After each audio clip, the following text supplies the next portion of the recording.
আল্লাহ পাক রব্বুল আলামিন বলেন, ইয়া আইয়ুহাল্লাযীনা আমানুস্তাঈনু বিস-সাবরি ওয়াস-সালাহ। আল্লাহ পাক রব্বুল আলামিন বলেন, মুমিনদেরকে লক্ষ্য করে ধৈর্য এবং নামাজ এই দুই জিনিসের মাধ্যমে আল্লাহর কাছে সাহায্য চায়। কয় জিনিস? দুই জিনিস।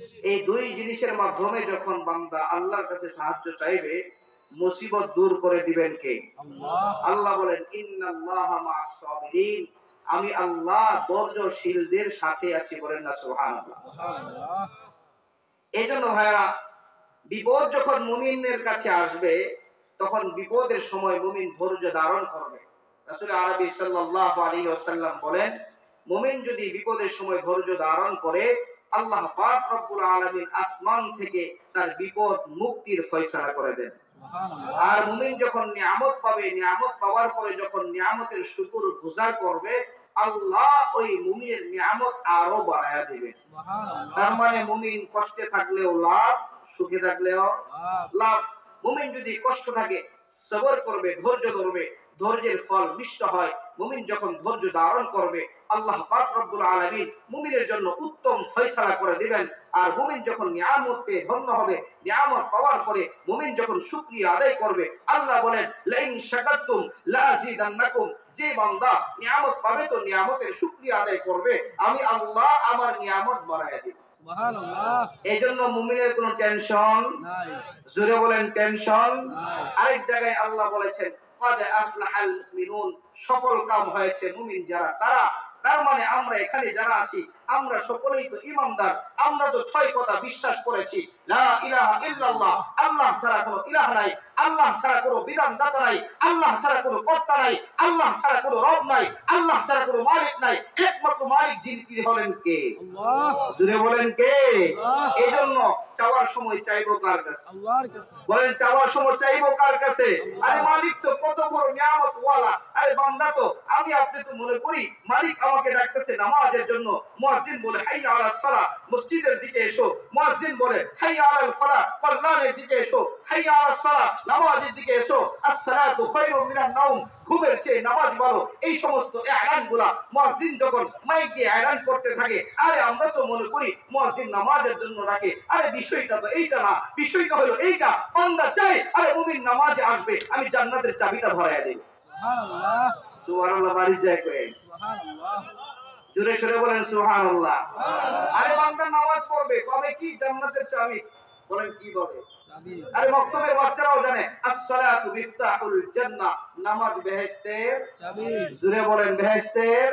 তার মানে কি বুঝলেন?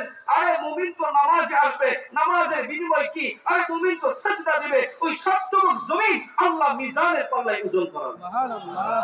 কি মনে করেছেন মুমিন রাস্তা দিয়ে হাঁটবে, নামাজের উদ্দেশ্যে রওনা হয়েছে, মুমিন যত কদম বাড়াবে প্রত্যেকটা কদমের বিনিময়ে একটা করে নেকি লেখা হবে এবং গুনাহগুলো ঝরে যাবে। সুবহানাল্লাহ। আরে মুমিন তো মসজিদ থেকে বের হবে, আরে মুমিন তো বাইর হইতে চায় না। রাসূল হাদিসের মধ্যে বলেন, বান্দা যখন মসজিদে গমন করে, ফেরেশতারা মসজিদের সামনে দাঁড়ায় থাকে, এরকম দরওয়াজায় দাঁড়ায় থাকে। ফেরেশতারা আল্লাহর কাছে আরজি করে, আল্লাহ, এই যে বান্দা মসজিদে ঢুকতেছে সে তো গুনাহগার, তোমার ঘর তো পবিত্র, অপবিত্র কোনো আত্মা ওয়ালা নাপাক কোনো ব্যক্তি তো মসজিদে ঢুকতে পারে না। আল্লাহ বলে, আর গুনাহগুলো রেখে দে। আরে বান্দাকে পাক পবিত্র বানায়া আল্লাহর মেহমান বানায় কে?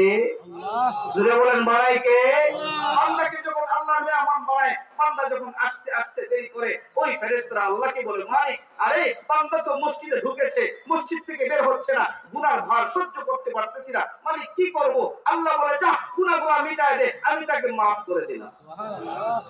খুশি না বেজার? খুশি। জোরে বলেন, খুশি না বেজার? নামাজ পড়বেন না ছাড়বেন? জোরে কোন, আরো জোরে। আপনি করে জোরে কইলে আস্তে কোন, আস্তে কইলে জোরে কোন, কারণটা কি? হ্যাঁ, গল্প মনে হয়ে গেছে, এক মুরব্বীর বউ মারা গেছে।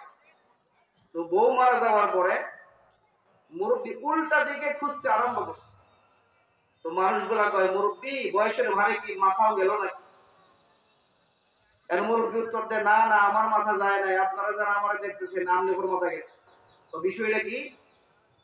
উনি বলে, আমিও জানি স্রোত চলতেছে দক্ষিণ দিকে, আমার বিবি দক্ষিণ দিকে যাওয়ার কথা, কিন্তু আমার বিবি তো দুনিয়াতে আমার কথাই চলে নাই। ডাইনে যখন যাইতে বলছি আমার বিবি বায়ে গেছে, বায়ে যাইতে বললে ডানে গেছে। তার মানে মরার পরেও সোজা যাবে না, উল্টাই যাবে। কি বলেন আছে না নাই? দোয়া করি আল্লাহ পাক রব্বুল আলামিন আমাদের সকলের বিবিকে রাবিয়া বসরিয়া বাঙ্গালিয়া বানায় দেন, বলেন আমিন। জোরে বলেন আমিন। আরে ঘরের বিবিটা যদি ভালো হয় আপনার ঘরটা জান্নাতের টুকরা হয়ে যাবে, আর বিবি যদি খারাপ হয় জাহান্নামে বরকত। কি বলেন, কথা ঠিক না ঠিক? যাক, ওদিকে আমি যাচ্ছি না, আমি বলতে চাচ্ছিলাম মালিক তো শিক্ষা দিচ্ছেন তিনটা।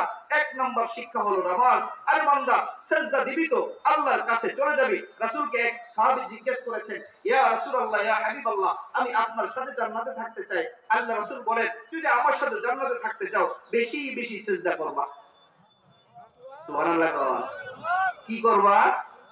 জোরে বলেন, কি করবা?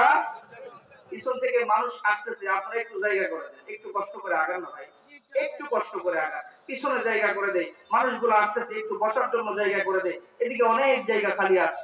তো যেটা বলতেছিলাম ভাইরা আমার, তো রাসূল বলেন, আরে তুমি যদি আমার সাথে জান্নাতে থাকতে চাও তোমাকে একটা কাজ করা লাগবে, যদি বেশি বেশি সিজদা করতে পারো আমি রাসূল তোমাকে কথা দিলাম কাল কিয়ামতের ময়দানে আমি রাসূলের সাথে জান্নাতে থাকবো। সুবহানাল্লাহ।